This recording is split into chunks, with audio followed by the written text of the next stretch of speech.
नमस्कार जी, मैं Shifali secret of your life programme में आपका तहे दिल से स्वागत करती हूँ। एक बार फिर से आपके सामने हाजिर हैं। कहते हैं कि मन खुश तो सब खुश। मन कब खुश? जब बच्चे खुश।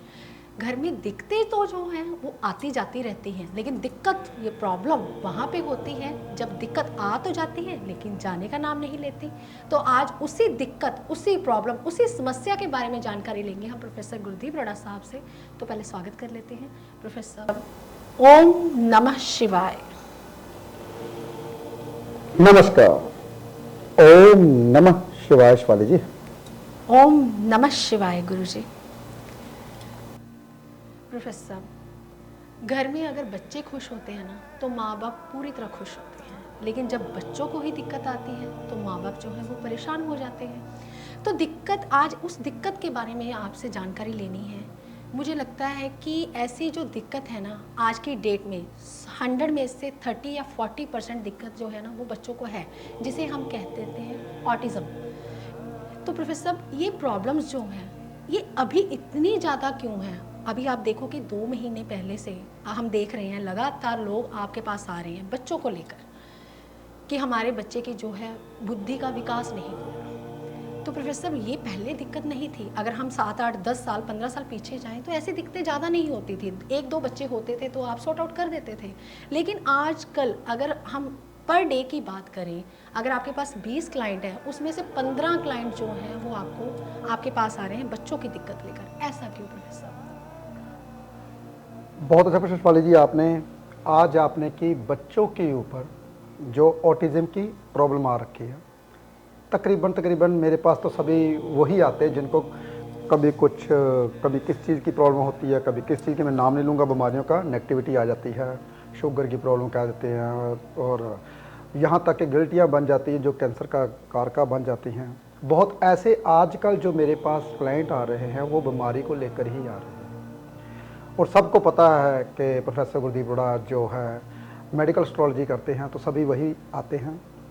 हाँ, सबसे ज़्यादा जो प्रॉब्लम आ रही है बच्चों को लेकर ऑटिज्म की प्रॉब्लम आ रही है, जो डॉक्टर, हर कोई डॉक्टर बच्चे को देखते ही कह देता है इसको ऑटिज्म है, इसको ऑटिज्म है। मैंने कहा कैसे, कमाल की बात है, हर बच्चे को ऐसे कैसे हो सकता है। मैंने बच्चे का, कल भी बच्चा आया था, परसों भी बच्चा आया था, तो मैंने चेक किया अच्छे ढंग से, उसको अपनी गोद में बैठाया, उसका चेहरा देखा, उसको बुलाया, वो बोल नहीं रहा था मेरी, और इग्नोर कर रहा था मेरे को, यानी कि मेरी आंखों में आंखें नहीं डाल रहा था। इसका मतलब कुछ तो प्रॉब्लम है। तो मैंने उसकी कुंडली चेक की तो कुंडली से पता चला कि वो एक गंडमूल में बच्चा है। चलो, गंडमूल का इतना प्रभाव 2.5 साल तक ही रहता है, गंडमूल का प्रभाव, लेकिन 3.5 साल तक तो गंडमूल का प्रभाव नहीं रहता। बहुत ध्यान से सुनिए, जितनी भी पूरी दुनिया मेरा एपिसोड देख रही है, गंडमूल का प्रभाव 2.5 साल तक रहता है, उसके बाद नहीं रहता। 2.5 साल तक माँ के ऊपर भारी या पिता के ऊपर भारी या अपने आप के ऊपर भारी, नानकों पे भारी, दांतों पे भारी, इसके ऊपर भारी है। गंडमूल के जो नक्षत्र होते हैं वो केतु और बुध के नक्षत्र होते हैं। केतु और बुध के नक्षत्र कैसे होते हैं पहले अच्छे ढंग से समझ लीजिए, जब तक मैं समझा नहीं देता मेरे को भी तसल्ली नहीं आती। केतु चंद्र को ग्रहण लगाता है, बहुत ध्यान सुनिए, केतु चंद्र को ग्रहण लगाता है। और जो बुध ग्रह होता है वो खटास पैदा, जहर पैदा करता है। जैसे कि मान लीजिए मैं नींबू दूध में डाल दूं तो वो फट जाएगा, यानी कि दूध, पनीर बना सकते हैं, आजकल तो पनीर स्पेशल बनाते हैं, अगर ज़्यादा नींबू डाल दिया तो क्या करेंगे। तो ऐसा होता है जब कभी दूध में खटास आ जाती है, दूध पीने लायक नहीं रहता, पेट की बीमारियां लगाता है। ऐसे ही केतु बदबू वाला पानी, गंध, दूध में 1 चमचा डाल दे तो क्या बनेगा, स्मेल आने लगे। तो केतु चंद्र को ग्रहण लगाता है, बुध क्या करता है, चंद्र को खराब करता है। तो बुध और केतु के जो नक्षत्र होते हैं वो बच्चे को गंडमूल लगाते हैं। और जो सबसे बड़ा रोल करता है अदा, वो है बुध ग्रह। बुध ग्रह 8 हाउस में आ जाए, 12वें हाउस में आ जाए, 11वें हाउस में आ जाए तो खराब होता है। अब बोलोगे प्रोफेसर साहब बुध 8 हाउस में 12वें हाउस में कैसे खराब होता है? आपने तो 6 8 12 बोलते हो, 6 8 12 में ग्रह खराब होते तो आपने छठा हाउस क्यों नहीं खराब बोला? आपने 8 और 12वें घर में के बारे में क्यों बताया बुध ग्रह खराब होता है? 11वें घर में भी खराब होता है, कम होता है, लेकिन होता 11वें घर में भी है। साइंटिफिक रीजन से समझाता हूँ, बहुत ध्यान से सुनिए। हम जब कुंडली बनाते हैं तो काल पुरुष की कुंडली के मुताबिक 8 हाउस में 8 राशि आती है। काल पुरुष की कुंडली, वैसे तो आपकी कुंडली बनती है, राशि कौन सी आपके, जो जिस जन्म में आपने जन्म लिया, जिस लगन में आपने जन्म लिया, जिस समय आपने जन्म लिया, उस वक्त कौन सा नक्षत्र था चंद्रमा का, उस वक्त लगन का कौन सा ग्रह था, ये देखना पड़ेगा कि आपका जन्म किस ग्रह, किस नक्षत्र में, किस राशि में हुआ। उसी तरीके से काल पुरुष की जो कुंडली बनती है वो हमेशा काल पुरुष की कुंडली ऐसे ही रहती है। मेष लगन, लगन में आता है काल पुरुष की कुंडली में, तो 8 हाउस आ जाता है मंगल का, 12वां हाउस आ जाता है शुक्र का, यानी कि मीन राशि। मीन राशि में बुध नीच माने जाते हैं और मंगल की राशि में बुध अच्छे नहीं होते, इसलिए 8 हाउस में और 12वें हाउस में बुध ग्रह अच्छे नहीं होते। फिर आती है बात नक्षत्रों की, कौन से नक्षत्र में लेकर आया बच्चा, पहले नक्षत्र का जो पहला पाया, दूसरा पाया, तीसरा पाया, चौथा पाया, आप सबको पता है पाए के बारे में, सोने का, चांदी का, तांबे का, लोहे का, पाए के बारे में पता है।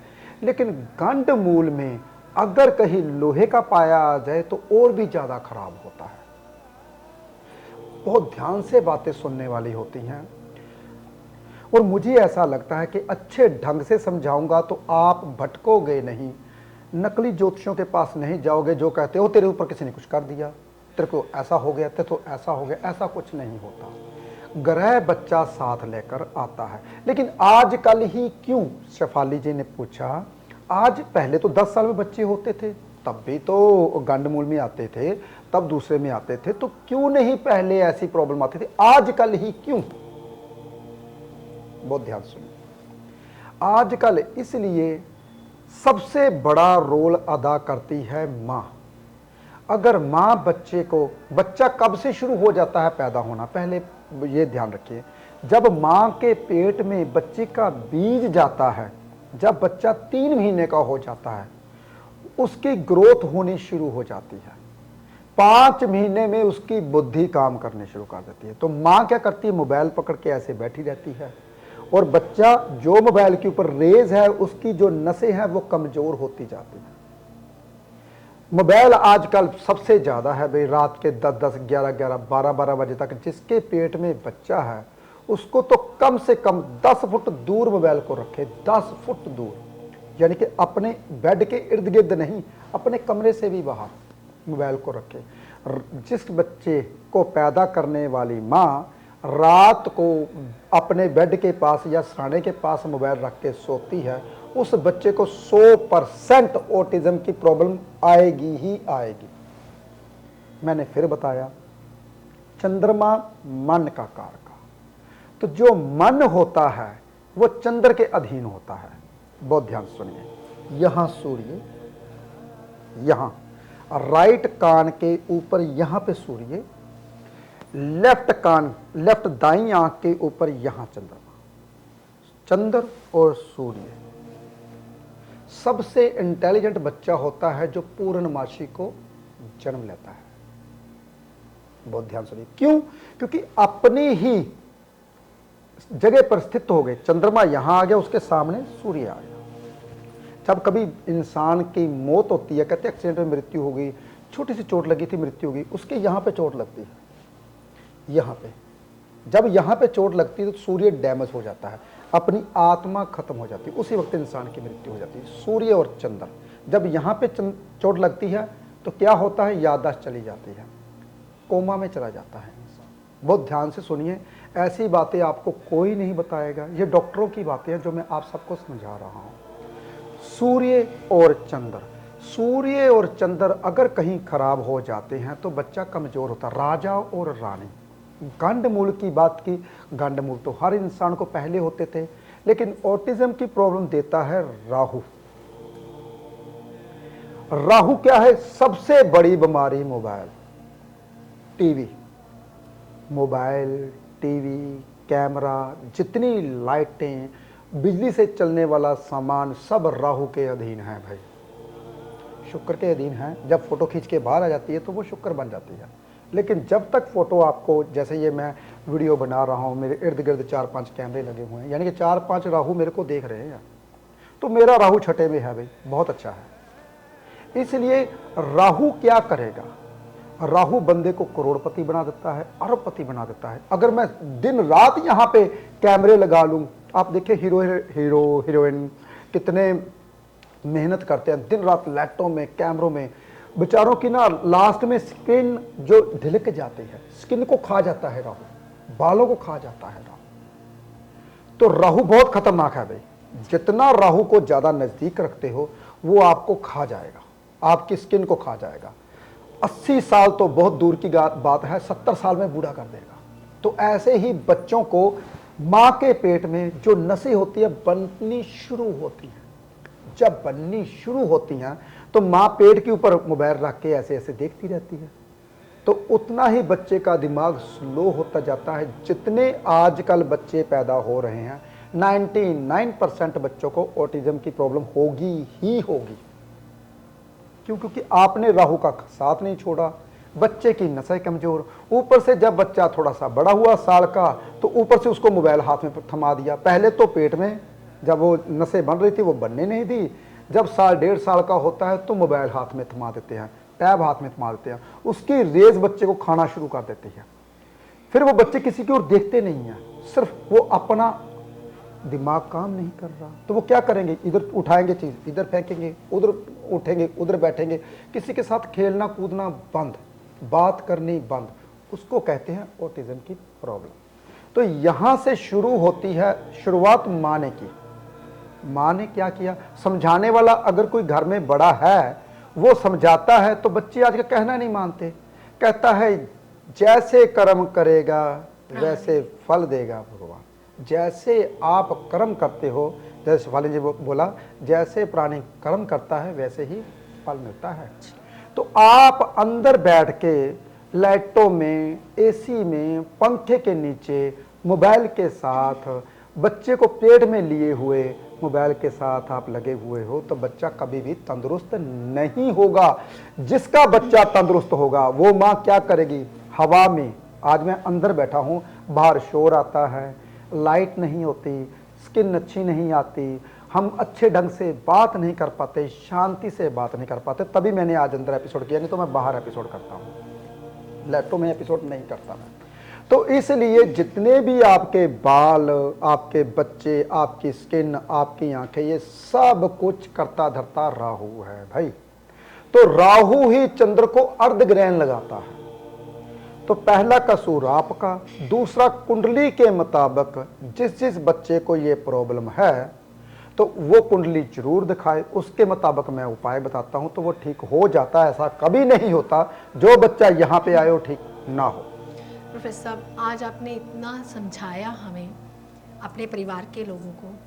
तो कबीर जी कहते हैं, चिंता ऐसी डाकनी काट कलेजा खाए, वैद्य बेचारा क्या करे, कहाँ तक दवा खिलाए।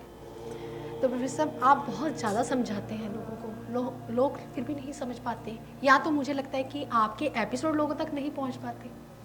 तो प्रोफेसर साहब, अभी तो बात की आपने कि माँ को समझाने की कि शुरुआत ऐसी होनी चाहिए, लेकिन अब जिन बच्चों को दिक्कत आ चुकी है, जो बच्चे ऑटिज्म का शिकार हो चुके हैं, तो वो क्या उपाय करें?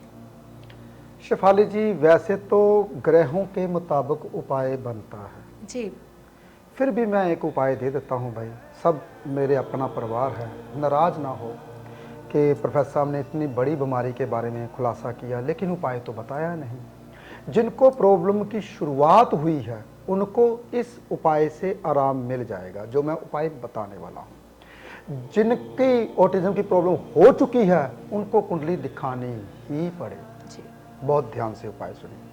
कच्चा दूध लेना है, गाय का हो जाए तो क्या बात है, गाय का कच्चा दूध उबला हुआ नहीं चाहिए।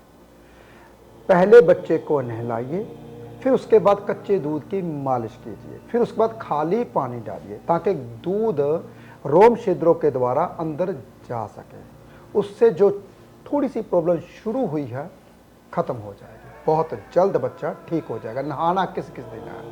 सोमवार के दिन, मंगलवार के दिन, वीरवार के दिन, एतवार के दिन। शुक्रवार और बुधवार नहीं नहाना, बहुत ध्यान सुनिए। सोमवार के दिन, मंगलवार के दिन, वीरवार के दिन और एतवार के दिन। शनिवार, शुक्रवार, बुधवार नहीं नहाना। अगर ऐसे आप करते हो तो बच्चा बहुत जल्द ठीक हो जाएगा। अगर थोड़ी प्रॉब्लम की शुरुआत है, अगर शिकार हो चुका है तो कुंडली जरूर दिखाइए। बच्चों को एलोपैथिक दवाई नहीं देनी चाहिए, उससे वो बच्चा जितना ज़्यादा सोएगा, कहते बच्चा सोने से डॉक्टरों की, वैसे तो डॉक्टरों के खिलाफ नहीं हूँ मैं, वो उनकी पढ़ाई अलग है, मेरी पढ़ाई अलग है। बच्चा जितना खेल कूद करेगा उतनी जल्दी ठीक होगा। पार्क में, हवा में जितनी आप मेडिसिन दोगे उसको उतनी नींद आएगी। तो वो जितनी जैसे नसें हैं वह धीरे धीरे ग्रोथ, मान लीजिए एलोपैथिक की दवाई से ग्रोथ होगी 100 में से 5%, यानी कि जो बच्चे ने 6 महीने में या 3 महीने में ठीक होना है वो बच्चा एलोपैथिक की दवाई से 10 साल लग जाते हैं ठीक होते होते, कि 5%। अगर आप पार्क में, नेचर में उसे खेलने के लिए 2 घंटे सुबह, 2 घंटे शाम को नेचर में खेलेगा, उसकी नसें खुलेंगी। तो साथ के साथ उपाय उस ग्रह के, तो ग्रह बहुत जल्दी साथ देते हैं, तो वो बच्चा बिल्कुल ठीक हो जाएगा। प्रोफेसर साहब, आज आपने उपाय देकर जो लोग ऑटिज़म का शिकार हो चुके हैं उनके लिए बहुत अच्छा किया, क्योंकि ऐसे उपाय करके बच्चे जो ऑटिज़म का शिकार हुए हैं वो अपनी ज़िंदगी को संवार सकते हैं और उनकी बुद्धि का विकास भी हो सकता है। इसलिए ज़्यादा से ज़्यादा लोगों तक इस एपिसोड को शेयर करें, लाइक करें और हमारे चैनल को सब्सक्राइब जरूर करें। हम जल्द ही अगले एपिसोड में मिलेंगे। फिलहाल आज के लिए इतना ही। ओम नमः शिवाय।